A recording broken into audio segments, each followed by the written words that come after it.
Hello my dear students, स्वागत है तमारू सरस्वती गणित मथक पर। આપણે જોઈ રહ્યા છે ચેપ્ટર નંબર 3 દ્વિચલ સુરેખ સમીકરણ યુગમાં। આગળના વિડિયોઝમાં આપણે ચેપ્ટરનું ઇન્ટ્રોડક્શન જોયું, સ્વાધ્યાય 3.1 નો પહેલો, બીજો, ત્રીજો પ્રશ્નની ચર્ચા કરી। આજે આપણે જોઈશું સ્વાધ્યાય 3.1 નો પ્રશ્ન નંબર 4। નીચેના પૈકી કયું સમીકરણ યુગ્મ સુસંગત છે કે નથી તે જણાવો। જો તે સુસંગત હોય તો ભૌમિતિક રીતે ઉકેલ શોધો। અહીંયા સુસંગત છે કે નથી તે જણાવવાનું છે અને એના માટે આપણે a1/a2 બરાબર b1/b2 બરાબર c1/c2 એની સરખામણી કરીને આપણે નક્કી કરવાનું છે, જે આપણે ચેપ્ટરના ઇન્ટ્રોડક્શનમાં જોઈ ગયા છે। તો આપણે શરૂ કરીએ। પહેલો પ્રશ્ન છે x + y બરાબર 5, 2x + 2y બરાબર 10। આપણી પાસે બે સમીકરણ છે, એને નંબર આપી દઈએ। x + y બરાબર 5, નંબર 1, 2x + 2y બરાબર 10, નંબર 2। હવે પહેલા સમીકરણના સહગુણકોને a1 b1 c1 કહીએ, બીજા સમીકરણના સહગુણકોને a2 b2 c2 કહીએ। તો xનો સહગુણક છે a1 એટલે a1 બરાબર 1, yનો સહગુણક છે b એટલે b1 બરાબર 1, જેનો સહગુણક નથી લખેલો એનો 1 ગણવાનો છે, અને c1 બરાબર 5 એટલા માટે કેમ કે એ બરાબરની જમણી સાઈડ છે, એ ડાબી બાજુ આવતો આપણું દ્વિચલ સમીકરણનું વ્યાપક સ્વરૂપ છે ax + by + c બરાબર 0, એટલે 0 એક સાઈડે હોય। અહીં આપણો 5 છે એ આ બાજુ આવતા -5 થઈ જાય અને બરાબર 0 થાય, એટલા માટે c1 આપણે લેવાનું છે -5। એ જ રીતે a2 છે 2, b2 2 અને c2 -10, એટલે આ રીતે આપણે લખી બતાવવાનું થોડા અંતરે, line to line, a1 b1 c1 a2 b2 c2। હવે એનો ગુણોત્તર જોઈએ। a1/a2 એટલે 1/2, b1/b2 1/2 એ પણ 1/2, c1/c2 -5/-10 એટલે ઋણ ધન થાય અને બરાબર 1/5 10 એટલે 1/2।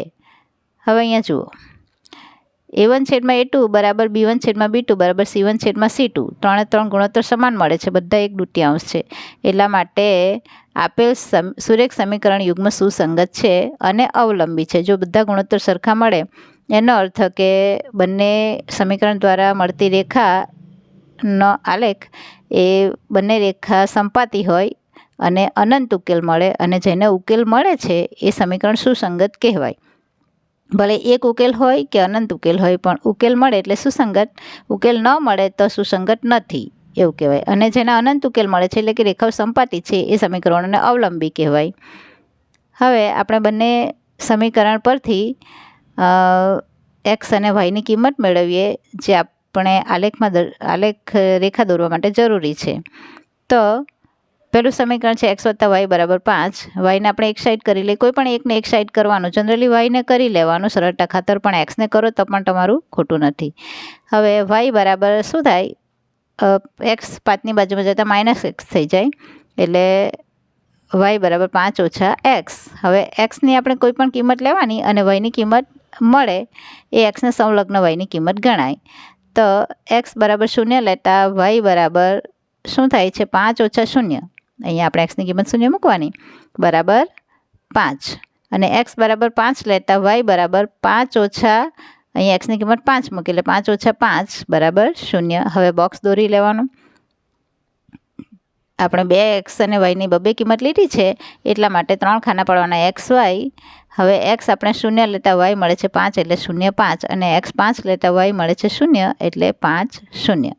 આપણું બીજું સમીકરણ છે 2x + 2y બરાબર 10, અને એના પરથી આપણે મેળવીએ x એક સાઈડ કરીએ છીએ, તો x બરાબર અહીંયા 10 અને x અહીંયા જ 2x વાળું પદ અહીંયા જ રહે એટલે 2y 10ની બાજુમાં જતાં -2y થઈ જાય, અને xની બાજુમાં જે 2 છે એ છેદમાં આવે એટલે 10 - 2y/2। હવે આપણે xની કિંમત અહીંયા x એક સાઈડ કરેલો છે એટલે yની કિંમત લેતું જવાનું, xની મળતી જશે। તો y બરાબર 1 લેતા આપણે y બરાબર 1 લઈએ તો x બરાબર શું થાય છે, 10 - 2 yની કિંમત 1/2। હવે 10માંથી 2 જાય તો 8, 8/2 એટલે 2 × 8 એટલે 4।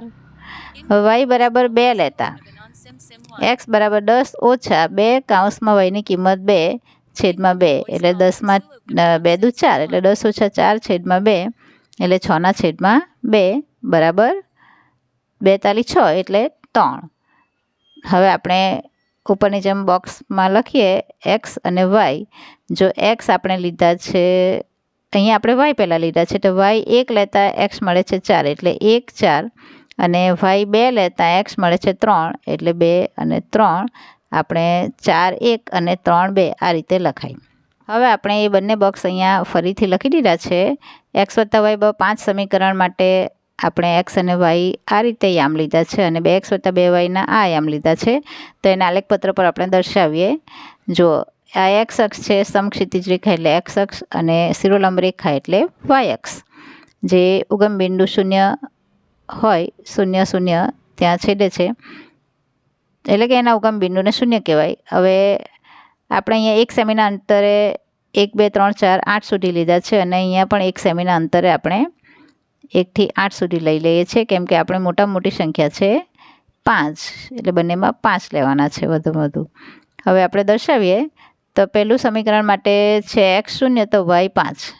એક્સ 0 વાય 5, જેનો એક્સ યામ 0 હોય તે વાય અક્ષ પરનું બિંદુ હોય, અને જેનો વાય યામ 0 હોય તે એક્સ અક્ષ પરનું બિંદુ હોય. એટલે કે અહીંયા વાય મોજૂદ છે એટલે વાય અક્ષ પર બિંદુ આવવાનું, અને અહીંયા એક્સ મોજૂદ છે એટલે કે 5 0, તો એક્સ અક્ષ પરનું બિંદુ છે 5 0, જે અહીંયા દર્શાવવાનું છે 5 પર. એમાંથી આપણે એક રેખા દોરી લઈએ આ રીતે. તો એ આપણને રેખા મળે છે એક્સ વત્તા વાય બરાબર 5. હવે આપણે બીજી રેખા દોરીએ 2x વત્તા 2y બરાબર 10 માટે.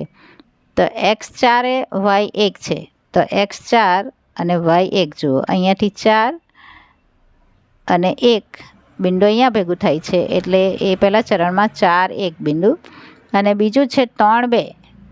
તો એક્સ આપણા 3 છે અને વાય 2 છે, તો બંને ક્યાં ભેગા થાય છે? આ અહીંયા જે બિંદુ આપણને મળે છે, અહીંયા 3 2. એમાંથી રેખા પસાર કરી દઈએ. જુઓ, એ રેખા સેમ જે રેખા હતી એમાંથી જ બીજી રેખા પસાર થાય છે, એટલે કે બંને રેખા કેવી છે? સંપાતી. અને એના ઉકેલ કેવા? બે રેખા જ્યાં મળે, જ્યાં છેદે ત્યાં તે બિંદુ એનો ઉકેલ. પણ અહીં તો રેખા અનંત બિંદુ સુધી એકબીજાને સ્પર્શીને જ જાય છે, એટલા માટે એના કેવા ઉકેલ હોય છે? અનંત ઉકેલ હોય છે. તો આપણે લખીએ, બંને સમીકરણની રેખાઓ સંપાતી છે, આથી આ સામાન્ય રેખા પરનું કોઈ પણ બિંદુ સમીકરણ યુગ્મનો ઉકેલ આપે. કોઈ પણ બિંદુ તમે લો એ સમીકરણ યુગ્મનો ઉકેલ છે, એટલે કે અનંત ઉકેલ છે. હવે છે પ્રશ્ન 4નો બીજો પ્રશ્ન. સમીકરણ છે એક્સ ઓછા વાય બરાબર 8 અને 3x ઓછા 3y બરાબર 16. આપણે નંબર આપી દઈએ. એક્સ ઓછા વાય બરાબર 8 નંબર 1, 3x ઓછા 3y બરાબર 16 નંબર 2. A1 આપણો 1 છે અને B1 છે ઋણ 1. અહીંયા વાયની આગળ સહગુણક નથી એટલે 1 ગણવાનું, પણ ઋણ ચિહ્ન છે એટલે ઋણ 1 સહગુણકમાં ગણવાનો. અને C1 છે આપણો 8 બરાબરની જમણી સાઈડ છે, એટલા માટે ડાબી સાઈડ જતાં ઋણ થાય, એટલે C1 બરાબર ઋણ 8. એ જ રીતે A2 બરાબર 3 અને B2 બરાબર ઋણ 3. C2 બરાબર ઋણ 16 લખવાના. A1 છેદમાં A2 1 છેદમાં 3, B1 છેદમાં B2 ઋણ 1 છેદમાં ઋણ 3, એટલા માટે બંને ઋણ ધન 1 છેદમાં 3. C1 છેદમાં C2 ઋણ 8 છેદમાં ઋણ 16, એટલે બંને ઋણ ધન અને આડું 16, એટલે 1 છેદમાં 2. અહીંયા જુઓ, A1 છેદમાં A2 1 છેદમાં 3 મળે છે, B1 છેદમાં B2 પણ 1 છેદમાં 3 મળે છે, પણ C1 છેદમાં C2 1 છેદમાં 2 મળે છે. એટલે કે A1 છેદમાં A2 બરાબર B1 છેદમાં B2 ડઝન્ટ ઇક્વલ C1 છેદમાં C2, એટલે કે બરાબર નથી. માટે આપેલ સુરેખ સમીકરણ યુગ્મ સુસંગત નથી. કેમ? જો પહેલાં બંને સમાન મળે ગુણોત્તર, અને જો ત્રીજો ગુણોત્તર સમાન મળે તો અનંત ઉકેલ, એટલે કે રેખાઓ સંપાતી, એટલે કે સુસંગત છે. અને જો ત્રીજો ગુણોત્તર સમાન ન મળે તો એને ઉકેલ ન મળે, એ બંને રેખાઓ સમાંતર હોય, એટલા માટે એ સમીકરણ સુસંગત નથી. પ્રશ્ન 4નો ત્રીજો પ્રશ્ન. 2x વત્તા વાય ઓછા 6 બરાબર 0, 4x ઓછા 2y ઓછા 4 બરાબર 0. હવે જોઈએ, 2x વત્તા વાય ઓછા 6 બરાબર 0 નંબર 1, 4x ઓછા 2y ઓછા 4 બરાબર 0 નંબર 2. આ પ્રમાણિત સ્વરૂપમાં જ લખેલા છે, વ્યાપક સ્વરૂપમાં. બરાબરની એક સાઈડ 0 અને ax વત્તા by વત્તા c એ એક સાઈડે. હવે A1 2, B1 1, C1 ઋણ 6, અહીંયા ઋણ 6 જ રાખવાના છે કેમ કે ઓલરેડી એ ડાબી બાજુ જ છે એટલા માટે. અને A2 છે 4, B2 છે ઋણ 2 અને C2 છે ઋણ 4. જોઈએ A1 છેદમાં A2 બરાબર 2 છેદમાં 4 એટલે 1/2. B1 છેદમાં B2 બરાબર 1 છેદમાં ઋણ 2.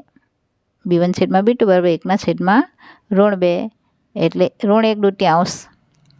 અહીંયા જુઓ A1 છેદમાં A2 અને B1 છેદમાં B2 જુદા મળે છે. ભલે સંખ્યા સરખી છે પરંતુ ચિહ્નો અલગ છે.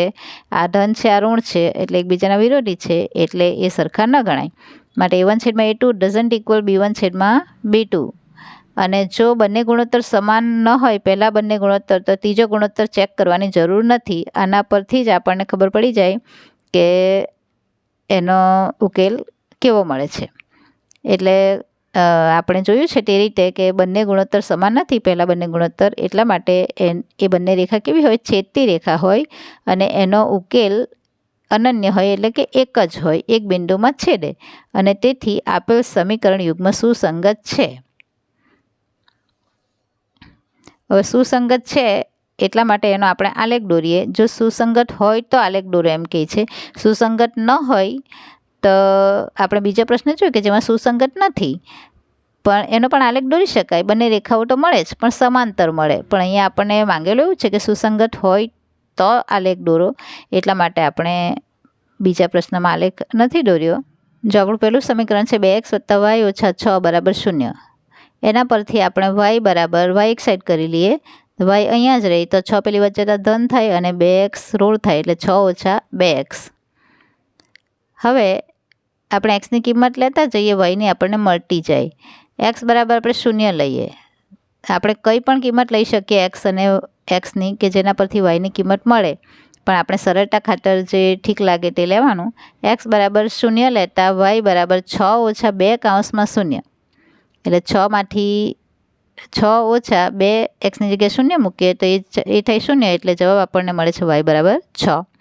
અને x બરાબર 3 લેતા અહીંયા 3 લઈ લઈએ તો 3 લખીએ. 6 - 2 કૌંસમાં 3 તો y બરાબર મળે છે 6 - 3 = 6 એટલે 0 તો y બરાબર 0. એને આપણે બોક્સમાં લખી લઈએ xy 0 6 અને 3 0 0 6 3 0. તે જ રીતે બીજું સમીકરણ છે આપણું 4x - 2y - 4 બરાબર 0. તો y એક સાઈડ કરતાં y બરાબર શું મળે છે? જો અહીંયા આપણે બધા પદોમાંથી 2 કોમન કાઢીએ કેમ કે 2 બધામાં સામાન્ય છે તો 2 કોમન કાઢતા અહીંયા રહી જાય 2x, અહીંયા રહી જાય y અને અહીંયા રહી જાય 2. હવે એ 2 છેદમાં જતા તો 0 થઈ જાય. એટલા માટે આપણને સમીકરણ કેવું મળે કે 2x - y - 2 બરાબર 0. આ y આ બાજુ જતાં ધન થઈ જાય. yને એક સાઈડ કરવો છે આપણે તો y બરાબર શું મળે? y આ બાજુ આવતા ધન થાય. આ તો અહીંયા જેમ છે તેમ રહે એટલે y બરાબર મળે 2x - 2. તો આપણે લખીએ y બરાબર 2x - 2. હવે x બરાબર 1 લઈએ તો 2 × 2 - 2 એટલે 2 - 2 થાય 0 એટલે x બરાબર 1 લેતા y બરાબર 0. x બરાબર 0 લેતા y બરાબર અહીંયા આપણે xની જગ્યાએ 0 મૂકીએ તો 2 0 - 2 એટલે 2 × 0 તો 0 થાય. 0 - 2 એટલે -2 મળે. આપણે બોક્સમાં લખી લઈએ xy 1 0 તો 1 0 અને 0 ઋણ 2 એટલે 0 ઋણ 2.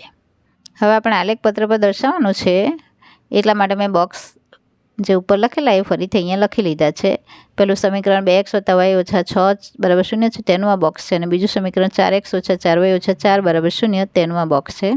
હવે આ સમક્ષિતિજ રેખા x અક્ષ છે અને શિરોલંબ રેખા y અક્ષ છે. અહીં આપણી મેક્સિમમ કિંમત છે 6 એટલે આપણે y અક્ષ પર આપણે 1 સેમીના અંતરે 6 થી 2 આંકડા વધુ એટલે 8 સુધી આપણે સંખ્યા લીધી છે અને x અક્ષ ઉપર આપણને વધુમાં વધુ જોઈએ છે 3 પણ આપણે અહીંયા લઈ શકીએ. મેં 7 સુધી લીધા છે અને y અક્ષ પર આપણને એક ઋણ 2 પણ જોઈએ છે તો y અક્ષને નીચે સુધી આપણે લંબાવીએ x અક્ષના નીચેના અર્ધતલમાં જ્યાં આપણને ઋણ સંખ્યા હોય y અક્ષ પર તો ઋણ 1 ઋણ 2 ઋણ 3 આ રીતે લીધું છે. હવે આપણે પહેલી રેખા દોરીએ. x 0 છે અને y 6 છે એક્સ જેનું એક્સ યામ શૂન્ય હોય એ વાય એક્સ પરનું બિંદુ હોય, આપણને ખબર છે. એટલે એક્સ શૂન્ય લેતા વાય 6 એટલે વાય એક્સ પર 6. તો આ બિંદુ છે આપણું 6 0 6. અને બીજું છે 3 0. અહીં વાય યામ 0 છે એટલે એક્સ એક્સ પરનું બિંદુ હોવાનું. તો એક્સ પર 3 છે અને વાય 0 એટલે એ બિંદુ છે આપણને અહીંયા મળે 3 0. એમાંથી આપણે રેખા પસાર કરી લઈએ આ રીતે બે બિંદુમાંથી. એ રેખાનું નામ અહીંયા લખી દઈએ, સમીકરણનું 2x + y - 6 = 0. અને હવે બીજી રેખા જોઈએ તો x1 અને y0 છે. x1 y0 એટલે x અક્ષ પરનું બિંદુ, 1 0 બિંદુ છે અહીંયા. અને 0 - 2 0 અને -2 એ y અક્ષ પરનું બિંદુ છે, x યામ 0 છે એટલા માટે. તો એ બિંદુ અહીંયા આવેલો છે 0 - 2. એમાંથી આપણે રેખા પસાર કરી દઈએ આ રીતે, આ અને આ બે બિંદુમાંથી. તો એ રેખા આ રીતે પસાર થાય છે, જે બંને ક્યાં છેદે છે એકબીજાને. જો અહીંયાથી આ 2 છે અને અહીંયા વાય એક્સ પર પણ 2 છે એટલે બે બિંદુમાં છેદે છે. સમીકરણ રેખા પર લખવાનું છે, જે રેખાનું સમીકરણ છે 4x - 2y - 4 = 0.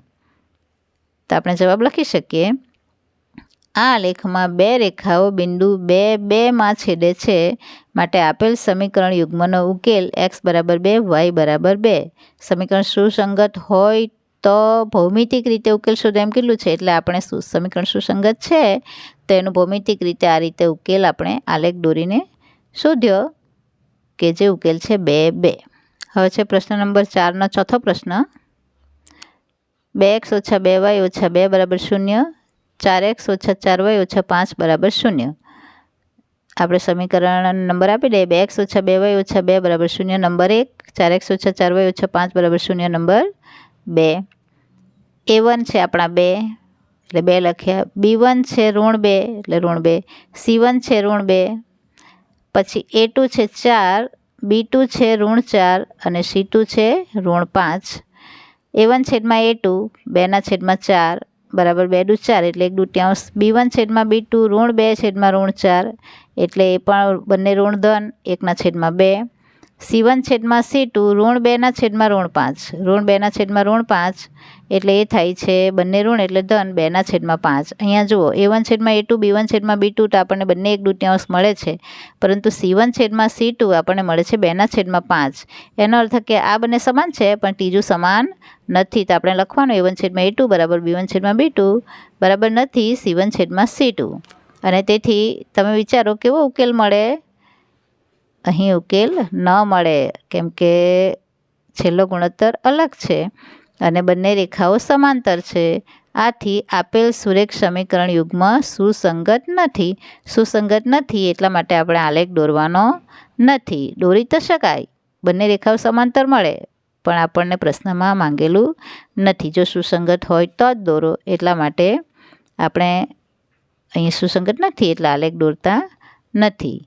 તો અહીં આપણો સ્વાધ્યાય 3.1નો પ્રશ્ન નંબર 4 પૂરો થાય છે. હવે પછીના વિડીયોમાં આપણે પ્રશ્ન 5, 6 અને 7ની ચર્ચા કરીશું. ત્યાં સુધી આવજો વિદ્યાર્થી મિત્રો. જય મા સરસ્વતી.